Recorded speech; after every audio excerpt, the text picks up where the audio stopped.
pemirsa, pada kali ini kita akan mencoba untuk membedah sebuah mitos dan sejarah tentang benda pusaka yang sangat lekat dalam tradisi Melayu yang juga dimiliki oleh etnis di Nusantara.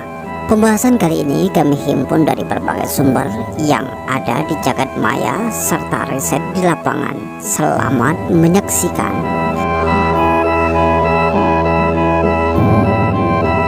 Secara historis, bahwa pada masa lalu keris berfungsi sebagai senjata dalam sebuah peperangan atau sekaligus sebagai benda yang dikeramatkan. Namun pada penggunaan masa kini, keris lebih merupakan benda aksesoris atau simbol dalam berbusana dan menjadi benda koleksi yang dinilai dari segi estetikanya. Namun bagi yang memiliki kemampuan supranatural, dengan kacamata batinnya, ia menganggap bahwa keris bukan semata-mata sebagai benda pusaka belaka, namun juga dimanfaatkan sebagai salah satu sumber kekuatan mistik atau yang berhubungan dengan alam gaib. Selain Kalimantan, penggunaan keris tersebar pada masyarakat di Nusantara, di antaranya adalah Jawa, Madura, Nusa Tenggara, Sumatera, pesisir Kalimantan, sebagian Sulawesi, bahkan hingga ke luar negeri seperti Semenanjung Malaya, Thailand Selatan, dan Filipina Selatan. Jika keris dirancang untuk berperang atau bertempur, mungkin tidaklah efisien, maka ada pendapat bahwa keris merupakan elemen yang lebih bersifat simbolik, yang memiliki seni atau estetika, bahkan dikaitkan dengan hal gaib dan lain sebagainya. Jika dilihat dari berbagai peristiwa bahwa pada umumnya masyarakat Melayu zaman dahulu jika berperang adalah dengan membawa pedang, tombak, senapang lantak, senapang tokol, dan senjata tajam lainnya. Sangat sedikit sekali literatur yang menyebutkan jika keris dipakai untuk berperang secara langsung, walaupun ada, itu pun hanya sebagai simbol yang dibawa oleh tokoh-tokoh tertentu. Bahkan diyakini keris yang dibawa oleh sang tokoh tersebut memiliki pamor yang bisa mempengaruhi. Di sisi yang lain, dalam budaya Jawa, keris juga diasumsikan sebagai benda keramat yang dimiliki seseorang, seperti keris Pangeran Dipanegoro yang diyakini mampu mempengaruhi lawan sehingga mentalnya menjadi turun. Sedangkan untuk tentara Diponegoro sendiri, pamor keris tersebut diyakini mampu membangkitkan semangat juang.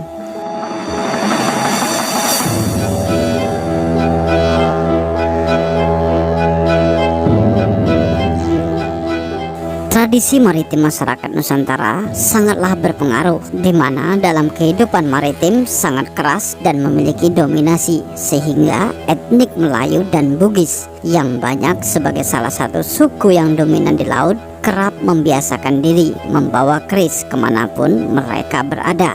Etnik Bugis dan Melayu saat itu sangat bergantung pada kehidupan maritim yang sangat keras, sehingga harus siap tempur setiap saat, sehingga mereka pada saat itu harus siap dengan senjata. Salah satu senjata yang mudah dibawa adalah keris. Tak begitu jauh berbeda dengan masyarakat Jawa, sebagian masyarakat Melayu juga memandang bahwa keris merupakan salah satu peninggalan budaya yang sampai hari ini masih dihargai keberadaannya.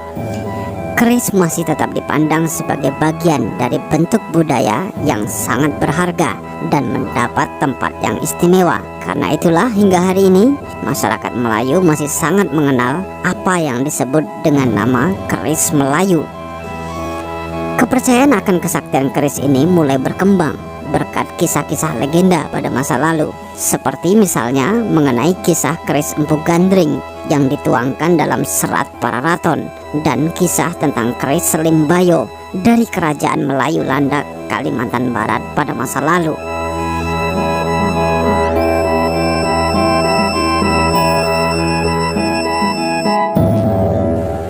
Namun sebuah artikel menarik yang ditulis oleh Sutirman Eka Ardana di laman perwara.com menjelaskan secara rinci tentang sejarah keris Melayu. Pertanyaan yang mendasar adalah sejak kapan keris Melayu muncul di masyarakat Melayu saat itu? Jawaban ini akan terkuak bila kita meminjam pendapat dari seorang pakar dan pemerhati keris di Malaysia yang bernama Muhammad Ramli Ramnan. akan terlihat jelas bahwa sejarah keris Melayu itu telah melalui lika-liku perjalanan sejarah yang cukup panjang. Seperti diakui oleh Ramli Ramlan, keris Melayu itu permulaannya berasal dari tanah Jawa, yakni sejak zaman kegemilangan Majapahit. Sejarah mencatat seorang empu atau ahli pembuat keris di tanah Jawa telah datang ke daerah Patani, sekarang Thailand Selatan, yakni di abad ke-14 dan 15 Masehi. Pada awalnya dahulu Patani merupakan wilayah kerajaan Melayu. Dari Patani itulah sang empu yang bernama Empu Pandai Serah yang berasal dari Majapahit mengembangkan bentuk keris yang dibawanya dari tanah Jawa. Empu Pandai Serah memang seorang empu yang sangat kreatif. Ia tidak terpaku pada keris dari tanah kelahirannya di Jawa. Ia membuat kreasi baru yang berbeda dengan keris di bumi kelahirannya. Bentuk keris yang dibuat oleh Empu Pandai Serah itulah yang hingga hari ini dikenal dengan nama keris Melayu. Bentuk keris yang awalnya dibuat oleh Empu Serah itu kemudian melebar ke seluruh tanah Melayu, dan nama keris Pandai Serah itu hingga hari ini masih sangat dikenal di semenanjung Melayu, terutama Malaysia.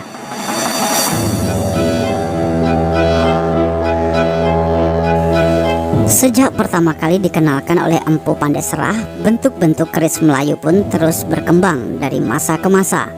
Seperti halnya di Jawa, keris Melayu pun penuh dengan nilai-nilai estetika, seperti mempunyai dua belah mata yang melebar di pangkal dan tirus di ujungnya.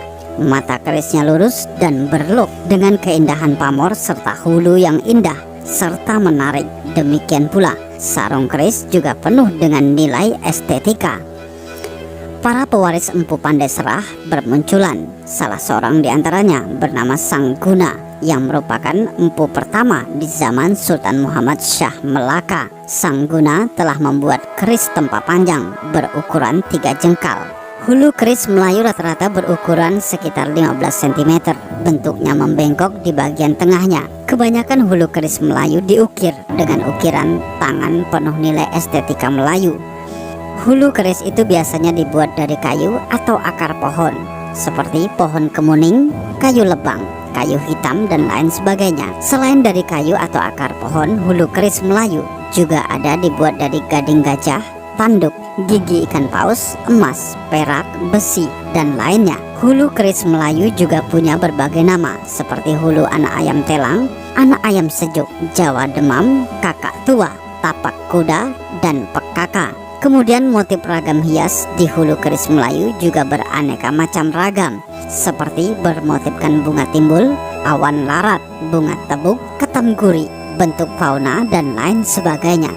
Bilah keris Melayu juga penuh daya tarik. Keris Melayu mempunyai beragam bentuk dan ukuran. Sebagian besar keris Melayu memiliki jenis yang berlook samada 3, 5, 7, atau 9 dan lurus. Keris Melayu juga ada memiliki panjang sepanjang 61 cm dan berlook sampai 29 look. Di samping itu ada keris Melayu yang ujungnya seperti mata pedang. Keris jenis ini misalnya keris Sundang. Seperti halnya di Jawa, selain mempunyai beragam jenis dan bentuknya, keris Melayu juga mempunyai sejumlah nama. Nama-nama keris itu sesuai dengan bentuk dan kegunaannya. Bahkan ada yang meyakini sesuai dengan kekuatan yang ada di dalamnya. Beragam nama keris Melayu, khususnya di semenanjung Melayu yang masih dikenal hingga hari ini, diantaranya adalah keris Sepukal, keris Sampena, keris Cerita, keris Picit, keris Tajung, keris Sulo Belingkong, keris Apit Liang, keris Jenoya, keris Rantai, keris Andus, keris Malela, keris Tokcu, keris Bekok, keris Beko Debek, keris Lepeng Trengganu, keris Tajung, keris Pekaka, dan keris Koteng, serta yang lainnya. Bila dalam khasanah Melayu dikenal kata-kata masyhur dulu pernah diucapkan oleh Laksamana Hang Tuah, berbunyi takkan Melayu hilang di bumi. Maka bagi kita di bumi Nusantara ini yang ingin menjaga dan mempertahankan eksistensi keris sebagai warisan budaya yang adiluhung, sudah sepantasnya kita menggelorakan semangat dan tekad dengan istilah takkan keris hilang di bumi Melayu.